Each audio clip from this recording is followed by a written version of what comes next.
Seventh class. आज हम अपने चैप्टर नंबर 7 का पार्ट 7, ठीक है, वीडियो 7 है ये आपका।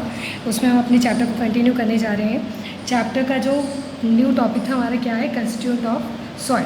आखिर सॉइल में कौन कौन से कंस्टिट्यूएंट जो होते हैं वो होते हैं, ठीक है, कौन कौन से घटक पाए जाते हैं, ठीक है। फ्लोरा होता है, फ्लोरा यूज़ होता है पेड़ पौधों के लिए, ठीक है, वनस्पतियों के लिए। और soil constitutes nitrogen fixing bacteria and other plants matter such as algae, mosses, etc. The fauna constitutes animals such as earthworm which swallow the soil and make it loose and soft, ठीक है।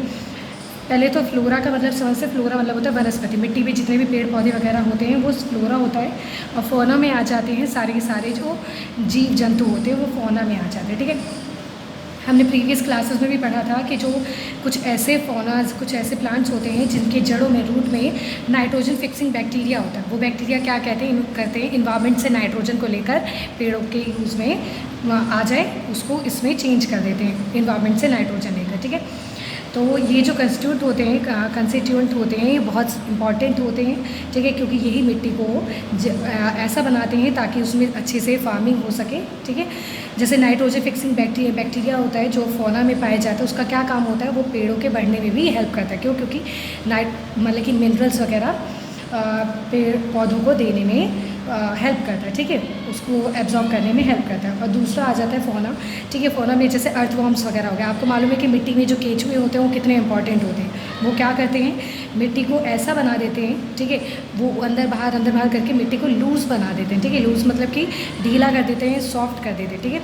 तो जहाँ पे ये जो earthworms होते हैं वो भी बहुत ही ज़्यादा हेल्पफुल होते हैं सॉइल को के टेक्सचर में, ठीक है, सॉइल के टेक्सचर को इम्प्रूव करने में। They also improve texture of the soil, this causing better growth of plant, ठीक है। ये सब का नाइट्रोजन फिक्सिंग बैक्टीरिया का भी यही काम है जो फ्लोरा में है, ठीक है। फौना में अर्थवॉर्म्स जो हैं उनका भी यही काम है। वो क्या करते हैं, मिट्टी के टेक्सचर को अच्छा बनाते हैं ताकि वो उसमें प्लांट जो है प्रॉपर्ली ग्रो कर पाए। They refer to as farmers friend, ठीक है। यहाँ से एक क्वेश्चन बनता है कि फार्मर्स फ्रेंड किसे कहा जाता है, यानी कि किसानों का फ्रेंड, मित्र कौन कहला सकता है, तो अर्थवॉर्म्स, ठीक है। कौन? अर्थवॉर्म्स, ठीक है। सॉइल नॉट ओनली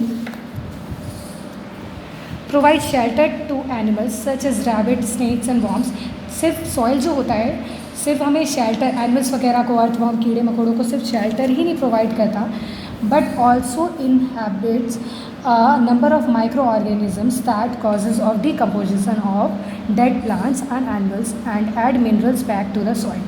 साथ ही साथ इसमें कुछ ऐसे माइक्रो ऑर्गेनिजम्स भी प्रेजेंट होते हैं सॉइल में जो क्या करते हैं, कोई मान लो कि पेड़ पौधे हैं, ठीक है, वो टूट कर गिर जाते हैं ज़मीन पे, या फिर एनिमल्स हैं जो मर गए हैं, डेड हो गए हैं, वो भी क्या होते हैं, डिकम्पोज होते हैं, क्या होते हैं, अपघटित होते हैं। तो उसको डिकम्पोज करने में कौन हेल्प करता है, माइक्रो ऑर्गेनिजम्स। और वो माइक्रो ऑर्गेनिजम्स कहाँ रहते हैं, सॉइल में, वो पहले से ही प्रेजेंट रहते हैं, ठीक है। वो क्या करते हैं, सॉइल में और भी ज़्यादा जो मिनरल्स होता है उसको ऐड कर देते हैं ताकि मिट्टी और ज़्यादा उपजाऊ बन जाए। These minerals dissolve in a water and are taken up by the plant through. और वही जो मिनरल्स हैं अब डेड एंड डिकेइंग प्लांट से डिकम्पोज होकर वो क्या बन जाते हैं, मिनरल्स, ठीक है। मिनरल्स कौन बनाता है, जैसे माइक्रो ऑर्गेनिजम्स हो गए, अर्थवॉर्म्स हो गए, ये सारा काम करता है हमारा। और वो मिनरल्स जो हैं वो किस में हमारा डिसॉल्व हो जाता है, वाटर में। और वाटर में जैसे ही ये मिनरल्स डिसॉल्व होता है वैसे ही आपको पता है कि प्लांट के लिए पानी इंपॉर्टेंट है, हम पानी डालते हैं तो वो डिसॉल्व जब जैसे ही मिनरल्स पानी में डिसॉल्व होता है वो किसके, रूट के थ्रू प्लांट उसको अपने ऊपर ले लेता है, ठीक है। क्योंकि पानी हम डालते हैं प्लांट में, वाटर में हमारा वो मिनरल है वो डिसॉल्व हो जाता है और उसके बाद जो प्लांट है वो प्रॉपर्ली ग्रो कर लेता है, ठीक है। In this way the mineral cycle continues, ठीक है। इसी तरीके से क्या होता है, मिनरल साइकिल जो होता है प्लांट्स को, ताकि प्रॉपर्ली मिनरल मिलता रहे। हमने ये तो पढ़ा है कि मिट्टी से मिनरल्स कैसे मिलता है, वो इसी प्रोसेस के थ्रू मिलता है और ये साइकिल चलता रहता है हमेशा, ठीक है, कभी रुकता नहीं। क्योंकि जैसे ही मिनरल्स अगर पौधों को नहीं मिलेगा तो पौधे ग्रो करना बंद हो जाएंगे। तो ये साइकिल जो है कंटिन्यूस चलता रहता है, ओके। नाउ सॉइल वाटर, मैंने आपको पहले भी बताया था कि कुछ जो वाटर होल्डिंग पावर होती है कि आखिर कोई मिट्टी कितना पानी अपने में रख सकता है, ठीक है। The amount of water held by the soil depend upon its texture. हमने पहले भी पढ़ा है कि आखिर कोई मिट्टी कितना पानी होल्ड करेगी, ठीक है, रोके रखेगी, वो किस पे डिपेंड करता है, उसके टेक्सचर पे, ठीक है। तो ये वही चीज़ है ऑलमोस्ट, जब आप पढ़ेंगे तो सारे के सारे सैंडी जो पढ़ा था हमने, क्लेई सॉइल पढ़ा था हमने, ठीक है, कि आखिर किस में कितनी कैपेसिटी है वो वाटर को होल्ड करने की, पकड़ के रखने की, ठीक है, वो ही पढ़ेंगे हम। Water is held by the soil in space between its particle. Some water goes down in the particle due to the force of gravity. क्या होता है आपको पता है, सैंड पार्टिकल्स कुछ मोटे होते हैं, ठीक है, तो सैंड पार्टिकल्स के बीच में हमेशा क्या होता है, स्पेस होता है, वो टेक्सचर के हिसाब से वो स्पेस कम या ज़्यादा हो सकता है, पर सैंड पार्टिकल्स के बीच में, सॉइल पार्टिकल्स के बीच में जो स्पेस होता है वो रहता ही है, ठीक है। क्या होता है फिर, वाटर जो होता है उसी स्पेस के थ्रू क्या हो जाता है, नीचे की तरफ जाता है, ठीक है। अब वो क्यों, कोई भी चीज़ नीचे की तरफ क्यों जाती है, हमें पता है ग्रेविटी के कारण। This water is called gravitational water. जो पानी नीचे चला जाता है वो ग्रेविटेशनल वाटर के अंदर आ जाता है। Okay, water is held between to the soil particles due to capillary action. This water is called capillary water and is available to the roots for absorption, ठीक है। जो water between the soil particle held between the soil particles के बीच में रुके रह जाते हैं, जो नीचे नहीं जाते, वो कैपिलरी वाटर कहलाते हैं, और यही वाटर जो प्लांट्स होते हैं अपने रूट के थ्रू एब्जॉर्ब कर लेते हैं, ठीक है। ये हमने पढ़ लिया, ठीक है। तो आपको समझ में आ गया, ग्रेविटेशनल वाटर जो नीचे चले जाते हैं, कैपिलरी वाटर जो बिटवीन सॉइल पार्टिकल के ही रह जाते हैं, और उसका यूज़ कौन कर लेता है, प्लांट करता है, ओके। क्योंकि अगर नीचे चला जाएगा तो उनकी रूट्स तो पहुँच ही नहीं पाएगी उतने नीचे तक, इसी वजह से तो कैपिलरी वाटर का यूज़ प्लांट्स करते हैं, ठीक है। उसके बाद a sandy soil holds very little water due to the bigger space available among the soil particles. मैंने आपको पहले भी हमने पढ़ा है कि सैंडी सॉइल में क्या होता है, जैसे रेत होती है, उसके मोटे मोटे पार्टिकल्स होते हैं, ठीक है, तो उनके बीच में जो स्पेस होता है वो ज़्यादा होता है, और स्पेस ज़्यादा होता है तो इस वजह से जो उसकी वाटर होल्डिंग कैपेसिटी है वो बहुत ही ज़्यादा कम होती है, ठीक है। तो इसलिए वो बहुत ही कम जो वाटर है वो होल्ड कर पाता है, अपने अंदर रोके रख पाता है, ठीक है। The water passes through the bigger space available to it, ठीक है, जो स्पेस है उसके थ्रू पास कर जाता है। अब क्ले सॉइल के बारे में पढ़ते हैं। On the other hand can retain a lot of water because of number of small space available. और वैसे क्ले सॉइल जो होता है उसमें भी जो स्पेस होता है वो बहुत कम होता है, इसकी वजह से ये भी ज़्यादा पानी अपने अंदर एब्जॉर्ब रोके रखता है, होल्ड करके रख सकता है, ओके।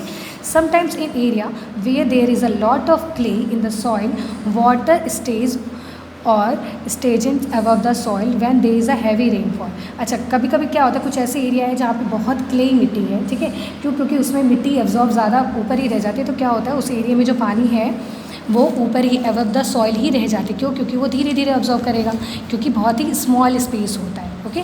तो रेनफॉल के कारण जो पानी ऊपर ही थोड़ी देर के लिए रह जाता है, ऊपर आपको जमा पानी दिख जाएगा। The soil is then said to be waterlogged.